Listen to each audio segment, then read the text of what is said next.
हाय team डॉटनट। मेरा नाम तौकीर आलम है। मैंने एनआईटी मिजोरम से इलेक्ट्रिकल एंड इलेक्ट्रॉनिक्स इंजीनियरिंग में बीटेक की है। मैं 3 सालों से टीचिंग प्रोफेशन से जुड़ा हूँ। तो आज मैं 10 से 15 मिनट का एक वीडियो रिकॉर्ड कर रहा हूँ ऑन द चैप्टर ऑफ बहुपद। तो सबसे पहले बहुपद का परिभाषा समझते हैं। ये बहुपद जो है 9th और 10th का एक कॉमन चैप्टर है, तो इसलिए इस चैप्टर को हम लिए हैं। तो इसका परिभाषा पहले समझते हैं और परिभाषा से हम समझेंगे कि कोई बीजीय व्यंजक बहुपद है कि नहीं है उसके बारे में। तो इसका परिभाषा क्या बोलता है? तो परिभाषा है वह बीजीय व्यंजक जिसके चर का घात पूर्ण संख्या हो। ये दो चीज समझ लेंगे तो ये समझ में आ जाएगा। पूर्ण संख्या, बीजीय व्यंजक जिसके चर का घात पूर्ण संख्या हो उसे बहुपद कहते हैं। तो बीजीय व्यंजक एक समझ लेते हैं। बीजीय व्यंजक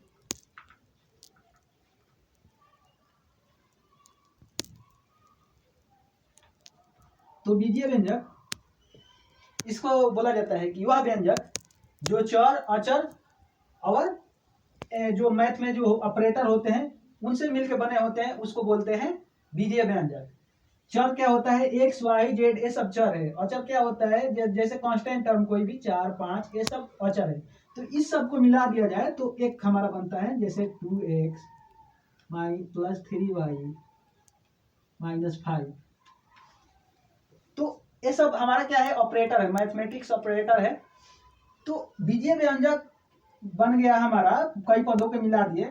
ये 2 × x, इसके बीच में भी ऑपरेटर है, इंटू का ऑपरेटर है, यहाँ पे प्लस का ऑपरेटर है। तो हमारा एक्स वाई चर है, ये 2 3 5 ये अचर है। तो ये सबसे मिलके हमारा क्या बनता है? एक बीजीय व्यंजक बनता है। तो बीजीय व्यंजक इस तरह का होता है, इसका फॉर्म यही होता है 2x + 3y। इस तरह से भी हो सकता है 3x² - 2xy + 5y²। ये भी एक बीजीय व्यंजक है। इस तरह का भी हो सकता है, कितना पद में भी हो सकता है 3x² - 2xy + 3xy² - 5। ये भी बीजीय व्यंजक है। ये बीजीय व्यंजक जो है 1 2 3 4 4 पद में बीजीय व्यंजक है। ये जो है 1 2 3 3 पद में बीजीय व्यंजक है। तो बीजीय व्यंजक जो होता है इस तरह का होता है, मतलब चर अचर और मैथमेटिक ऑपरेटर का इस्तेमाल करके अगर कुछ भी आप लिखते हैं तो वो बीजीय व्यंजक बन जाएगा। तो बीजीय व्यंजक इस तरह का ही होता है। तो बीजीय व्यंजक में अगर हम इक्वल टू लगा देते हैं जब, तो वो हमारा इक्वेशन बन जाता है, समीकरण बन जाता है। नहीं तो तब तक ये व्यंजक ही, बीजीय व्यंजक ही रहता है। तो बीजीय व्यंजक ये हमारा ये समझ में अगर आ गया तो अब समझते हैं चर तो समझ लिए कि एक्स वाई जेड ये सब जो होता है हमारा एक्सप्रेशन में वो चर होता है। और घात क्या होता है? उसके पावर में जो भी चीज होता है उसको घात बोलते हैं। अब पूर्ण संख्या आ रहा है, तो पूर्ण संख्या क्या होता है? ये तो सब लोग पहला दूसरा क्लास में ही पढ़ लेते हैं, फिर भी पूर्ण संख्या देखिए। पूर्ण संख्या होल नंबर बोलते हैं इसको इंग्लिश में। तो पूर्ण संख्या गिनती के संख्या में जब एक जीरो को जोड़ दिया जाता है तो पूर्ण संख्या बन जाता है। तो 0 1 2 3 4 5 ये अप टू इंफिनिटी तक जाएगा, समझ लीजिए। तो ये हमारा क्या है? पूर्ण संख्या है। तो कोई भी बीजीय व्यंजक अब दिया रहेगा, हम क्या देखेंगे? चर का घात देखेंगे कि ये है कि नहीं। ये हमारा यही सब होना चाहिए। अगर इसके अलावा कुछ और आता है तो हमारा जो होगा बहुपद तो नहीं होगा। तो अभी देखते हैं ये वाला एग्जाम्पल, पहला एग्जाम्पल देखते हैं बहुपद है कि नहीं। 2x + 3y - 5 ये बीजीय व्यंजक बहुपद है कि नहीं। तो यहाँ पे देखते हैं चर क्या है, यहाँ पे x है, यहाँ चर y है। तो ये दोनों का क्या देखते हैं? हम देखते हैं पावर। तो इसका पावर जो है 1 है, इसका पावर 1 है। इसका चर क्या है? यहाँ पे चर भी है। यहाँ हम कह सकते हैं x के पावर 0 है, y के पावर 0 है। किसी भी चीज का पावर 0 क्या होता है? एनीथिंग पावर ऑफ 0, किसी भी चीज का पावर 0 1 होता है। तो x के पावर 0 1 होगा, y के पावर 0 भी 1 होगा। किसी भी चीज का पावर अगर 0 कीजिएगा तो 1 हो जाता है। तो इस तरह से हम देखें यहाँ, तो यहाँ पे चर जो है x के पावर 1 है, y के पावर 1 है, यहाँ x के पावर 0, y के पावर 0। तो हम बोल सकते हैं कि यहाँ पे देखें तो हमारा पूर्ण संख्या में ये सब संख्या आता है 0 1 1। तो यहाँ पे हमारा एक व्यंजक दिया हुआ है बीजीय व्यंजक और चर उसमें हम जब देख रहे हैं तो पूर्ण संख्या आ रहा है, तो हम कहेंगे कि हमारा क्या है, बहुपद है, ये हमारा बहुपद है। और एग्जाम्पल देखते हैं, ये वाला एग्जाम्पल देखते हैं -2x। एग्जाम्पल लिख लेते हैं हम अपने से 3x² 2x² y plus 3x² -5। ये वाला एग्जाम्पल को देखते हैं ये बहुपद है कि नहीं। तो यहाँ पे देखते हैं, यहाँ पे चर क्या है, x है, x के पावर क्या है 2 है। यहाँ पे चर क्या है, x के पावर 2 है, यहाँ पे y के पावर 1 है, यहाँ पे x के पावर 1 है y। तो यहाँ पे हम क्या देख रहे हैं कि जितने भी चर है वो सबके पावर जो है पूर्ण संख्या ही आ रहा है, तो इसलिए बोलेंगे ये भी हमारा क्या है, एक बहुपद है। और देखते हैं एग्जाम्पल और लेते हैं, एग्जाम्पल 3 लेते हैं। तो x² -2√x -9, इसको देखते हैं, ये बहुपद है तो इसको देखते हैं, इसको इस तरह से भी लिख सकते हैं x² -2, x के पावर क्या लिख सकते हैं 1/2 -9। तो इसको देखते हैं कि यहाँ पे चर जो है उसका पावर जो है 2 है, यहाँ पे चर जो है इसका पावर 1/2। तो 1/2 क्या हमारा पूर्ण संख्या है, तो यहाँ पे देख रहे हैं कि पूर्ण संख्या में तो 1/2 आता नहीं है, इसलिए हम बोल सकते हैं सिंपली कि ये हमारा बहुपद नहीं है। अब देखते हैं हमारा इसी में एक आता है शून्यक, इसी पे ज्यादा क्वेश्चन आता है शून्यक, तो इसलिए शून्यक को हम ले रहे हैं और इसको समझते हैं शून्यक। इसको इंग्लिश में जीरो बोला जाता है। तो शून्य क्या होता है, तो शून्य को होता है जो किसी बीजीय व्यंजक को में अगर चर का वैल्यू कोई भी रखा जाए तो अगर 0 हो जाए पूरा बीजीय व्यंजक तो उसको बोला जाता है शून्य। जैसे कोई मान लीजिए हमारा ये बीजीय व्यंजक है 2x - 10, यह एक बीजीय व्यंजक है। तो इसमें शून्यक जो होगा कैसे निकाला जाता है, तो शून्यक निकालने के लिए हम अपने बीजीय व्यंजक जो fx है इसको क्या करते हैं 0 कर देते हैं, तो शून्यक निकल जाता है। शून्यक का मतलब क्या है कि x का वह वैल्यू जो पूरे fx को 0 कर दे। तो इसको निकालने के लिए इस तरह से करते हैं, इस तरह से देखें अगर कि 2 × 5 - 10, x के जगह अगर 5 रखें तो क्या होगा, ये पूरा 0 हो जा रहा है। तो इस तरह से हम हमेशा नहीं देख सकते हैं, इसलिए इसका निकालने का तो क्या होगा 2x - 10 = 0। x का वैल्यू कितना आ गया 10/2 मतलब 5 आ गया। तो इस तरह से निकालते हैं हम शून्य। और एक देखते हैं एग्जाम्पल शून्य का, शून्य जैसे द्विघात का देखते हैं अभी कि कैसे निकालते हैं। एक द्विघात बहुपद ले लेते हैं। तो जैसे fx = x² -2x -8, ये हमारा एक क्या है, एक द्विघात बहुपद है।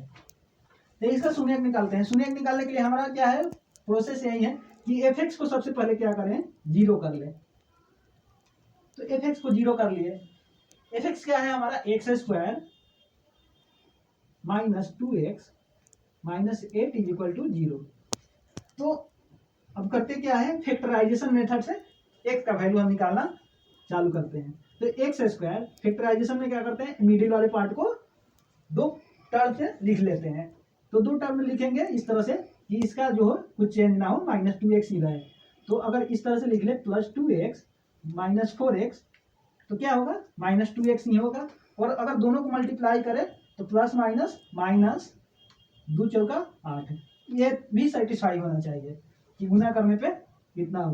तो इस तरह से हम क्या करते हैं, अब दोनों में कॉमन देखते हैं। तो कॉमन क्या है, x कॉमन है, तो x + 2 यहाँ बचेगा। यहाँ दोनों में क्या कॉमन है, 4 कॉमन है, तो यहाँ क्या बचेगा x + 2 बचेगा = 0।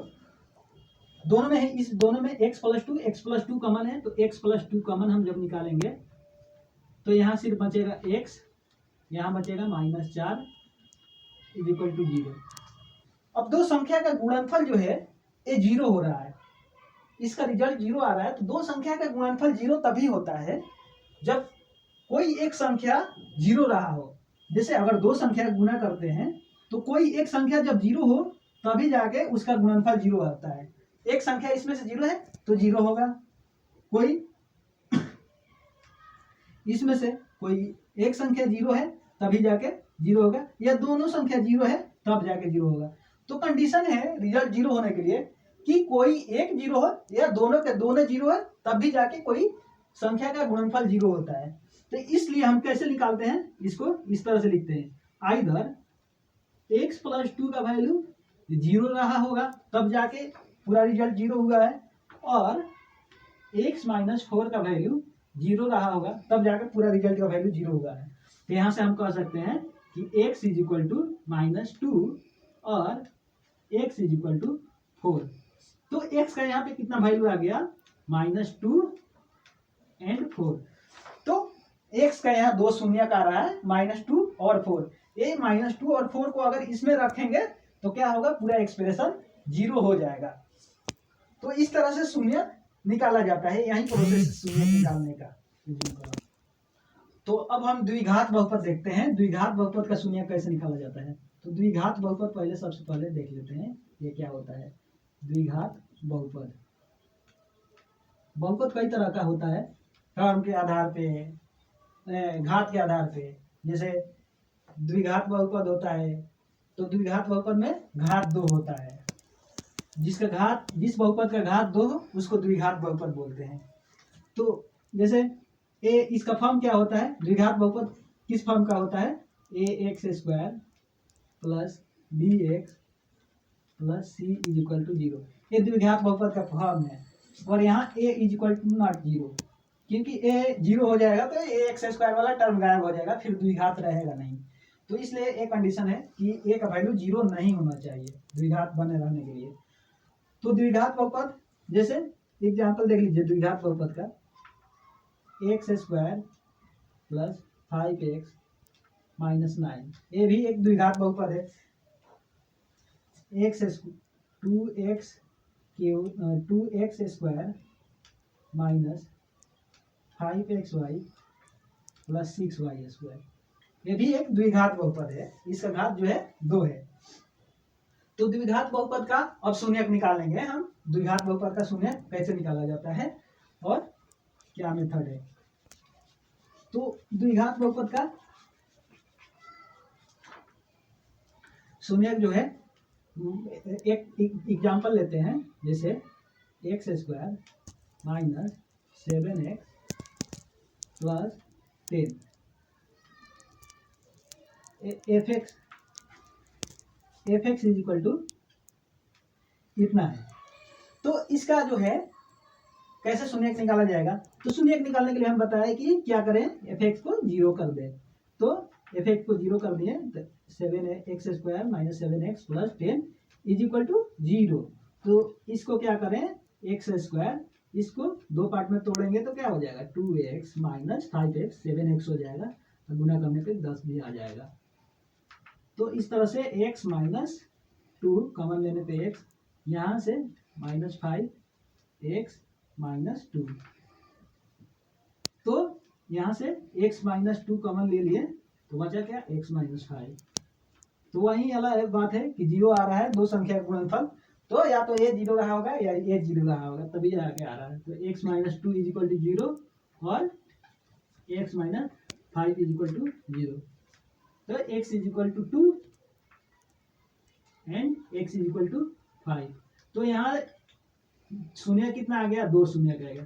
तो हमेशा द्विघात बहुपद का शून्य 2 आएगा, इसका घात 2 है इसलिए इसका शून्य हमेशा 2 आएगा। तो इस तरह से शून्य हम निकालते हैं। अब देखते हैं ग्राफ वाला क्वेश्चन, शून्य कैसे निकालते हैं किसी भी ग्राफ का।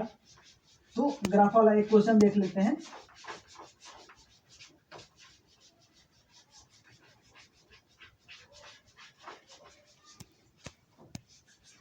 आइए ग्राफ वाला क्वेश्चन देख लेते हैं। जैसे ये हमारा ग्राफ है x ये ग्राफ है y is equal to f x का, y is equal to f x का हमारा ग्राफ है। तो ये ग्राफ देखिए ऐसे क्या हो रहा है, इसका जो है इस तरह से पूछता है कि इसका कितना शून्यक होगा, ए एक्स एक्स डैश ए वाई वाई डैश। ये क्या है कि एक्स एक्सिस का पैरेलल इसका ग्राफ है। तो इस तरह का ग्राफ वाला जब भी क्वेश्चन रहेगा तो हम क्या देखेंगे कि वो ग्राफ, तो यहाँ पे जो है एक्स एक्सिस का समानांतर है ग्राफ, इसलिए हम बोलेंगे कि एक्स एक्सिस को एक भी बार नहीं काट रहा है, तो यहाँ पे शून्यक जो है, यहाँ पे शून्यक इसका एक भी नहीं है, शून्यक यहाँ इसका एक भी नहीं है, जीरो।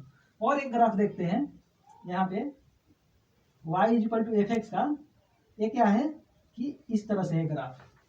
तो एक्स एक्सिस को कितना बार कट कर रहा है, एक्स एक्सिस को एक बार यहाँ कट किया, एक बार यहाँ कट किया, तो एक्स एक्सिस को दो बार कट किया, तो इसका शून्य कितना हो गया, शून्य इसका 2 होगा, इसका शून्य हम बोलेंगे 2 है। और देखते हैं graph y is equal to f x का, ये ग्राफ है, ये क्या है इस तरह से ग्राफ है। तो एक ग्राफ को देखें अगर, तो एक्स एक्सिस को कितना बार काट रहा है, तो एक्स एक्सिस को एक बार ही काट रहा है सिर्फ, तो इसलिए इसका शून्य जो होगा, इसका शून्य 1 होगा सिर्फ। और एक देख लेते हैं y इक्वल टू, ग्राफ देख लेते हैं, ये ग्राफ क्या है y equal to f x का, इस तरह से ग्राफ है। तो एक्स एक्सिस को कितना बार कट कर रहा है, तो एक बार, दो बार, 3 बार, तो इसका शून्य जो है कितना है, इसका शून्य 3 हो जाएगा। तो इस तरह से हम निकाल सकते हैं किसी भी ग्राफ को, देखेंगे क्या कि एक्स एक्सिस को ग्राफ कितना बार टच कर रहा है, तो जितने बार टच कर रहा है एक्स एक्सिस को उतने बार उसका शून्य उतना हो जाएगा।